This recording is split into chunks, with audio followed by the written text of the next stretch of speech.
International Islamic university ने एक mechanism adopt किया हुआ है जो AGC रेकमेंड करता है कि सारी यूनिवर्सिटीज़ अडॉप्ट करें, जिसके अंदर क्या है कि हम हर सेमेस्टर में फ़ाइनल एग्ज़ाम से पहले टीचर्स की इवैल्यूएशन कराते हैं। इवैल्यूएशन जो है प्राइमरीली एकेडमिक मैटर्स के ऊपर होनी होती है, लेकिन साथ में हमने उनको एक ओपन कॉलम दिया होता है जहाँ पे अगर बच्चों की कोई और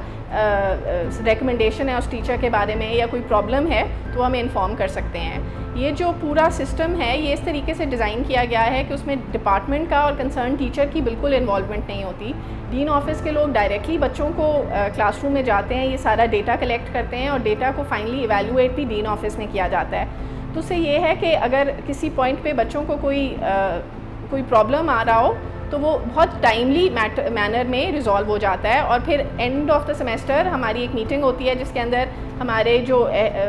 फैकल्टी के हेड्स हैं, डीन साहब्स हैं, वो हमें बता देते हैं कि इन टीचर्स को they generally send us a list of teachers that they recommend that we should not be hiring in the next semester. तो I think before the problem actually any such problem actually happens we are able to curtail it. कि वो जो नए teachers हैं, क्योंकि पहले दफ़ा ही जब वो आते हैं तो उनका हम एवेलुएशन ले लेते हैं, तो उनको इतना ज़्यादा मौका नहीं मिलता कि वो बच्चों को हरास कर सकें या ऐसी कोई सिचुएशन क्रिएट करें।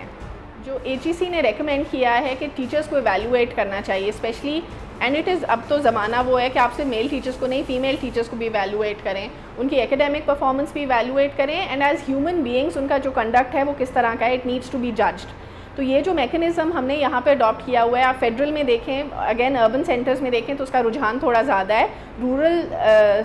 जितने चले जाएं या थोड़े फाफलंग यूनिवर्सिटीज़ जो हैं वहाँ पे आप देखें तो उसका रुझान थोड़ा कम है। तो जितना ज़्यादा इसको स्ट्रिक्टली फॉलो किया जाएगा, जितना ज़्यादा इसको अनोनिमस रखा जाएगा, तो इतना ही इस पूरे प्रोसेस का कामयाबी इसी में है कि हम सारे, मतलब मैं हर सेमेस्टर में जज की जाती हूँ। So my students every semester में मुझे,